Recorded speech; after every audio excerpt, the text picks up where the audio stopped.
boy Johnny Bravo, WhatTheHYPE.ca in the building, and I'm here with the legendary Royce the 5'9". What's up, brother? How's everything going? Everything's good. Everything's good. So right now you on tour. You're in Toronto right now, and it's the Layers tour for the release of your album Layers, of course.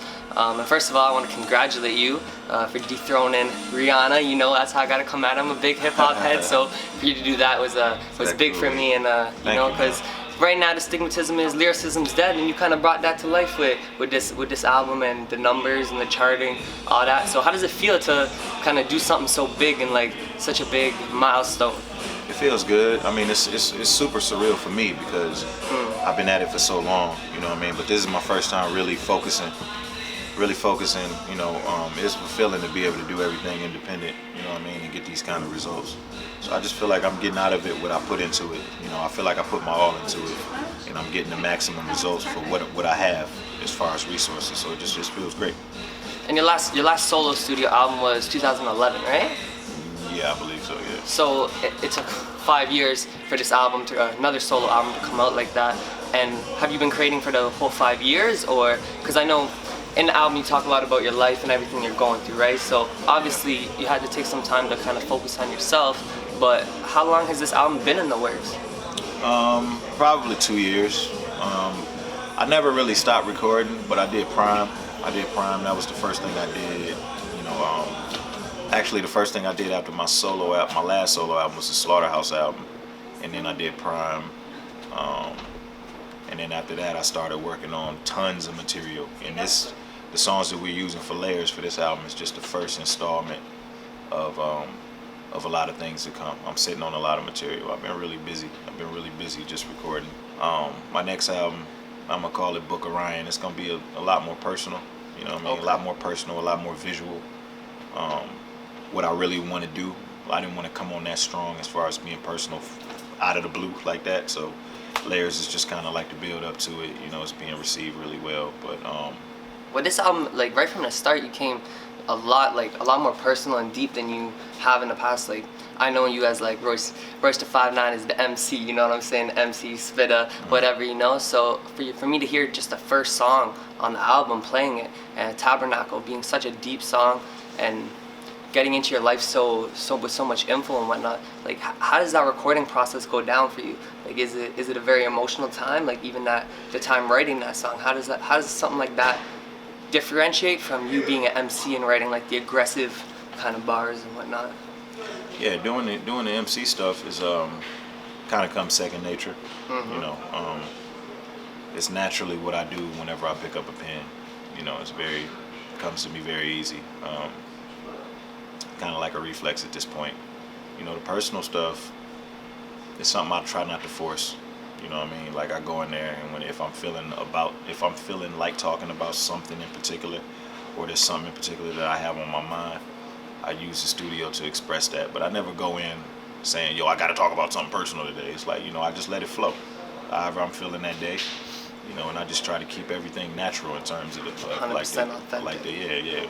For the recording process, I just try to keep it as natural as possible and just let it flow and see what comes out of it, and just try to make sure that whatever I do and whatever I'm talking about, that it's me putting my best foot forward. You know, even if it takes for me to jot something down, lay it down, and not be that sure about it, and rewrite it, relay it, you know, like whatever. I just spend as much time in the studio as I need to, you know, until I feel that it's right. Yeah, on the album, like even that first song, you talk about the greatest day of your life, I think is what you call it, right? Yeah. Your first son being born, your grandmother passing away, meeting Eminem. Well, it was the most signining day. Yeah. That's what. It wasn't necessarily the greatest day, but it was definitely a eye-opening day. Crucial day. You also mentioned, and that kind of made you realize that the universe has a funny way of kind of balancing itself out. Yeah. How do you feel that kind of relates to like you and your music and what you're doing? Because right now, like obviously the mainstream music is not really the same style as yours. It's kind of right now the mumble rap and that whole new wave. Not to say it isn't good, but it has kind of taken over the marketplace, right? So how do you feel for you to come out with such a lyrical album and something so kind of, I guess, like around the foundation of rap rather than this new era stuff, and chart the way you're charting and kind of balance out the void that's been there, right? Like you said it yourself, there was a storytelling void in the industry right Yeah. now. And right from the start of your album, you come telling us stories that I personally think sound better on the record than when you tell them in an interview. Right. And like how does that like feel for you? Do you feel the same? It feels great. It feels great. I mean, you know, man, like in terms of just the marketplace and what's popping right now, I try not to worry about that. You know, there's gonna be times. I've been around for a minute. I've been in the business for about 15 years. So I've witnessed a lot of different changes in the climate, you know. Right. And I survived all of them. Some of them worked in my favor. You know, there was a point in time where just raw lyrical music was popular. It was like the in thing, you know what I mean?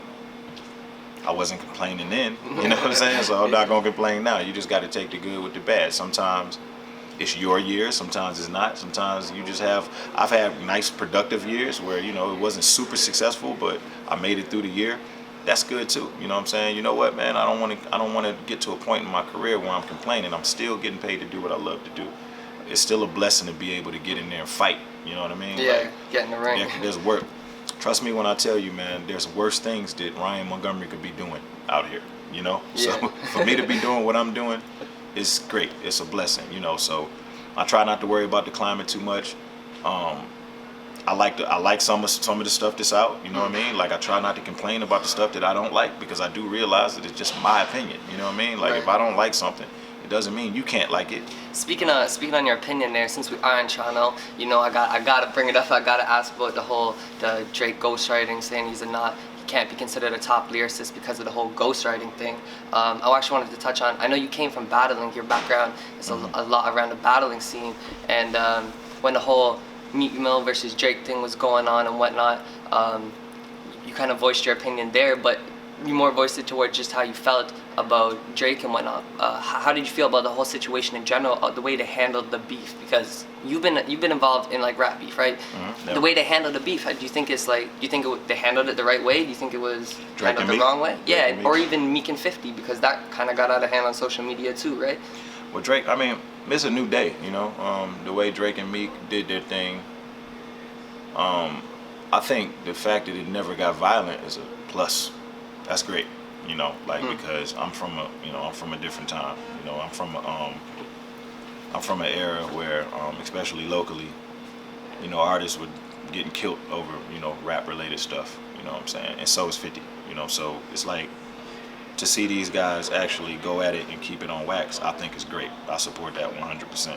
I like the fact that Drake didn't say a word on Twitter. He just came out with bars. Okay. You know what I mean? Like, I love that shit. You know what I mean? Like, I think that's like the coldest shit of this generation that's happened so far. You know what I'm saying? Like, the way he came with back to back, and I mean, the way he came with, what was the first one? Charged Up. And then he came with back to back. The way that he's putting his thought into what he's doing, he's being a strategist, and all his execution involves action. It's not a whole lot of talking. You know what I mean? Like, I love that. I love that on any level. You know what I mean? So I was super entertained by that, just to follow something like that of that magnitude. And you know, I like Meek, man. You know, I like Meek. The way that he's outspoken, he's not afraid to challenge the top guy. You know what I mean? Like, I like that too. And I think it's healthy for hip hop as long as it stays in the booth. I think it's healthy. I think people like following good competition. It gives people something to talk about. It's fun to follow. We're not talking about artists dying. We're just talking about artists being competitive and rapping. You know, those are two super talented lyricists. You know what I'm saying? Like, they need to be gladiators, man. Like too many people. Everybody's all nice. You know what I'm saying? Like, it's okay to be friends. Yeah, it's okay to be friends, but we still all competing with each other. Everybody's still competitive. You know what I mean? Like, even when I go in with Slaughterhouse and we making records, me and Marshall, we make records. We in there like, I'm in there trying to make sure he don't just totally slaughter me on everything. You know what I'm saying? I'm doing my best to try to keep up. Right, that's being competitive. You know what I'm saying? Yeah. It's called friendly competition, and I think we sometimes lose sight of that because we're so afraid of turning things into a full contact situation. Everybody's so afraid of confrontation, and everybody's so, oh man, you know, we not with that violent rap and all of that. It's like, shut the fuck up. You know what I'm saying? Like, just have fun with it. You know what I'm saying? You don't have to rap about violence. Like, Drake didn't say nothing violent toward me, but the way that he did it and his demeanor in his raps was super fucking gangster to me. Yeah. You know what I'm saying? So I just think, you know, think he handled it right again? Yeah, I think he handled it good. I think they both handled it good. You know, Drake handled it maybe a little bit better. That's why he came out on top. But Meek went in there with the young lion mentality. You know what I'm saying? Sometimes you fall short when you take that kind of risk, but having the balls to take that risk is everything. That's what being an MC is about, being outspoken. How much do you use social media, like personally yourself? Do you use it frequently? I use it all the time, you know, because I have fun. I have fun on social media. You know, like Twitter is pretty much my #1 source for everything, for music, for news, gossip. You hit the fans back on there if they hit you up? Oh yeah. I love interacting with the fans. So make sure you go hit up Royce right now. Tell him what's up. Tell him what you like about the album. Hit him up. Tell him what's good. And maybe hit you back. On top of that, we were talking about albums briefly. I wanted to just touch on. I know Slaughterhouse. You guys got something in the works. Yeah, we got pretty much the album done. So right now it's just kind of boiling down to just scheduling. You know what I mean? Like us being able to all push it at the same time. You know, so it's gonna have to come at a time where everybody's kind of finished rolling out their solo projects. Okay. And that's basically that's always the only problem with Slaughterhouse. If ever there's a problem, it's always just scheduling. You know what I mean? Like trying to get everybody back together all at the same time. Trying to have it to where nobody has anything going on, and it just comes with communication, making sure we block out the time all at the same time, and just coming together to do what we got to do to sell it. It's dope to hear. That's dope to hear. And anything like I gotta ask, because you know I'm a big personal Bad meets Evil fan, Bad versus Evil fan, all of that kind of stuff. You got anything coming with M? Anything maybe Bad meets Evil, something like that? We haven't discussed that in a long time. We do have songs just kind of sitting, you know. So In the vault there. yeah, we haven't talked about what we're gonna do with those yet. Obviously, you know, you see what I've been doing for the last year. You know what I mean? I don't even know what he's doing right now. I know he's at the studio all the time. I don't know if he's recording or if he's just kind of hanging out or what. But when I get home after I'm done with the tour, sometime around July, I'll probably spend some time up there and just, you know, we'll probably figure out what's going on. You know, like it's not one of those situations where I'm like, yo, let's do Bad Meets Evil. Like we don't have those kind of conversations. It's Bad Meets Evil is the most organic thing that you can think of. That's like we just kind of chilling around the studio, songs start happening, and then we decide, yo, we should put these out. That's how the last one happened. So do you find like you have a different like kind of recording and writing process for like when you work with Slaughterhouse, when you're doing your stuff by yourself, when you're working with M, is it always different, or do you kind of always have the same process? Nah, it's different. It's different. It's different with each process. When I do Prime, it's different. Slaughterhouse, Bad Meets Evil, all of them are separate. You know, and you can kind of tell with the way that the music sounds. You know, all of them are something different. You know, there's like certain Bad Meets Evil songs and ways that we approach songs, and we would never approach them like that with Slaughterhouse. A lot of the things that I do with Marshall, I find it is easy to do those same things with Crooked. You know what I'm saying? Because we find similar pockets in the beat, and we like attacking the beat in many different kinds of ways in a similar way. Joe and Joel, you know, when I work with them, I don't always like attacking the beat the same way that I would with Marshall or Crook, just because I don't want to pull them out of their element.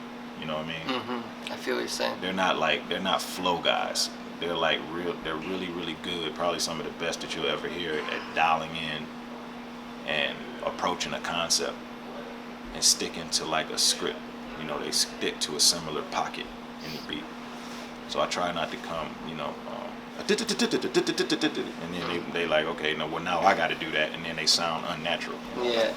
I don't think that's cool. So it turns out for a better end result when you guys are like kind of creating as a you know, we got to be in sync. We got to be in sync with each other. We got to be on the same page. You know, that's when the magic happens. Yeah. Last thing I wanted to ask you about, you got your independent label right now, no? Yeah, BadHalf Entertainment. That's the label. We're doing big things coming up in the future. Make sure you visit badhalfent.com. You know, that's where you can get all info, all the information, all the tour dates, anything that I got coming up. You know, we'll make sure that we continue to update the site, just keep it fresh.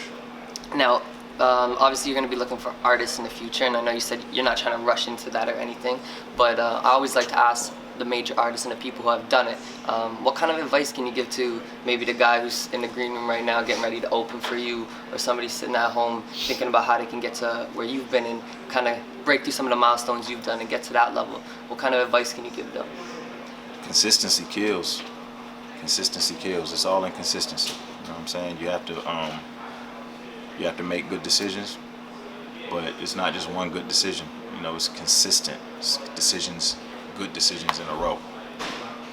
You have to put out good music consistently, not just one good song, but consistent songs in a row. Even if it's a freestyle verse, you gotta follow it up with something else good. Keep it consistent. You know what I'm saying? Relationships with people, keep that consistent. You know what I'm saying? Don't be a cool guy one day when the cameras is on, and then when the cameras is off, you're a total dick. That's not consistent. Just keep everything consistent. Live by that word and you'll be fine. You'll be fine no matter what you do. It could be music, it can be anything. Keep it consistent. If people know you from one day the same as the next, you have no problems in this world. But that's a good piece of advice, and I hope everybody watching, all the artists, take that as a big weight right there. But thank you. I know you're busy. Get you over to sound check, get you ready for the show tonight. Brown guy behind the camera. What the hype? I say, Johnny Bravo. We're out.